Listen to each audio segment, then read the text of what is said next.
মসজিদে আসলে মনে হয় মনে মনে এই চিন্তা রাখি, মসজিদে বসলে মনে হয় মনে মনে এই চিন্তা করি, 5 ওয়াক্ত নামাজ যারা মসজিদে এসে পড়ে আমরা মনে মনে চিন্তা করি যে আর গুনাহ করব না, আর গুনাহ করব না। কি বলেন, ঠিক না? আর গুনাহ করব না। কিন্তু মসজিদ থেকে বের হওয়ার পর ঠিক আবার একটা গুনার মধ্যে আমরা মিশে যাই। আমার ভিতরে আপনার ভিতরে এই চিন্তা হয়তো চলে আসতে পারে যে এত গুনাহ করেছি, মাবুদ কি মাফ করবেন, রব কি মাফ করবেন? দেখুন হাদিসটা কত সুন্দর হাদিস। আল্লাহ সুবহানাহু ওয়া তাআলা আবার ডাক দিয়ে বলেন, সেই বান্দা যখন গুনাহ করতে থাকে এরপরে সে আবার আল্লাহর দরবারে রাব্বি আযনাবতু, আয় আমার রব আমি গুনাহ করে ফেলেছি। সে হয়তো চিন্তা করেছে হাসরের ময়দানে আল্লাহর দরবারে দাঁড়াবো, আল্লাহ আমাদের বিচার করবেন, ফয়সালা করবেন। আমি হয়তো আমার মাকে ডাক দিব, মা বলবে আমি তোর সাথী না। বাবাকে ডাকবো, বাবা বলবেন আমি তোর সাথী না। নেতা বলবে আমি তোর সাথী না। বন্ধু বলবে আমি তোর সাথী না। সবাই যেদিন ফিরিয়ে দিবে, আমি সেদিন কিভাবে বাঁচব? আমার একটা পথ আছে, আমার একটা পথ রাসূল সাল্লাল্লাহু আলাইহি ওয়াসাল্লাম জানিয়ে গেছেন। এই পথটা যদি কেউ অনুসরণ করে মওত পর্যন্ত চলে যায়, পাহাড় সমান গুনাহ থাকতে পারে, আল্লাহ বলেন সব গুনাহকে আমি মাফ করে দেব। অনেক সময় দেখবেন আপনি যাকে বেশি ভালোবাসবেন সে আপনার থেকে তাড়াতাড়ি দূরে সরে যায়।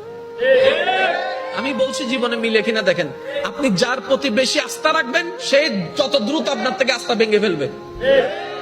আপনি যার প্রতি বেশি ডিপেন্ডেন্ট হবেন সেই বেশি আপনাকে ধোঁকা দিবে।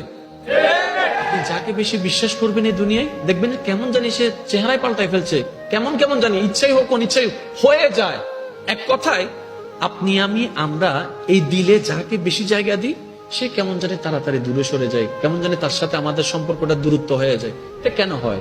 এটার হওয়ার একটাই কারণ, রব বলে যে তোর দিলটা শুধু আমার জন্য বান্দা হিসেবে, তোর দিলটা আমার নবীর জন্য উম্মত হিসেবে, আগে আমাকে আর আমার নবীকে রাখ, তারপরে যাকে রাখার আমি আল্লাহ সেট করে দিব।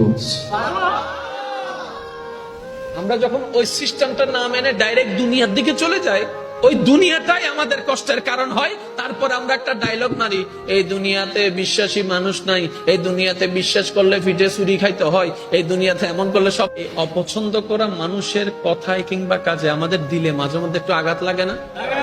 প্রথম কথা মনে রাখবেন ভাইয়া, এই দুনিয়াতে আপনি আমি যতই যাই কিছু করি, চট্টগ্রামের ভাষায় যদি বলি কলিজা কাইটাও যদি খাওয়াই দিই, খাওয়ার পরে বলবো যে লবণ কম হয়েছে। কলিজা খাওয়াইছেন এটাতে বলবে না, ওই লবণ কম হয়েছে এটা ঠিকই বলবে।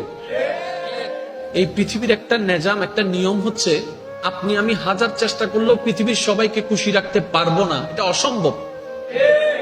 বদনাম ছিল, বদনাম আছে, বদনাম থাকবে।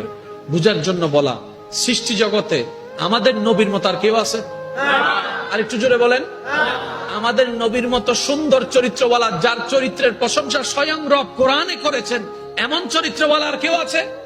অথচ এই দুনিয়া, এই সমাজ, হাজার মানুষ সাক্ষী সেই নবীর চরিত্র নিয়েও একদল প্রশ্ন তুলেছে, একদল বিরূপ মন্তব্য করেছে। তাহলে যেই দল, যেই জায়গায়, যেই দেশে, যেই পৃথিবীতে, যেই কালচারে নবী রাহমাতুল লিল আলামিনের মতো একজন আল্লাহর নবীর চরিত্রকে পর্যন্ত কথা বলতে মানুষ দ্বিধা করছে না, সে জায়গায় আপনি আমি আর কে? জুমার দিনে দোয়া কবুল হয়। আল্লাহর হাবিব বলেন একটা সময় আছে জুমার দিন দোয়া করলে কবুল করে কে? সময়টা কখন? মুহাদ্দিসিন ইকরাম অনেক ইখতিলাফ করেছে। সবচেয়ে গ্রহণযোগ্য মতামত হচ্ছে আসরের সালাতের পরে। জুমার দিন আসরের সালাতের পরে সূর্য ঢলে পড়ার আগে দোয়া করলে কবুল করবে কে? হাসলেও মরে যাবেন, কাঁদলেও মরে যাবেন। শরীর সুস্থ থাকলেও একদিন মৃত্যু হবে, রোগ সুখে পড়লেও মৃত্যু হবে। রাজপ্রাসাদ আর অট্টালিকাতে যে রাত কাটায় সেও মরে যাবে, কুড়ে ঘরে আর ফকির সেও একদিন খবরে চলে যাবে। নাকি বলে? বলেন, সবাই বলেন। আমরা সবাই যেতে হবে কিনা বলেন? অতএব যেটা নিশ্চিত মৃত্যু, এটাকে ভুলে যাওয়া ঠিক না। আখিরাত নিশ্চিত। কোরআনুল কারীমের মধ্যে আল্লাহ বলছে ওয়াবিল আখিরাতি হুম ইউকিনুন। মুমিন তাকে বলে, মুত্তাকি তাকে বলে, জান্নাতি বান্দা তাকে বলে মুসলমান তাকে বলে, আল্লাহ তাআলা বলে যে আখিরাতকে ইয়াকিনের সাথে বিশ্বাস করে।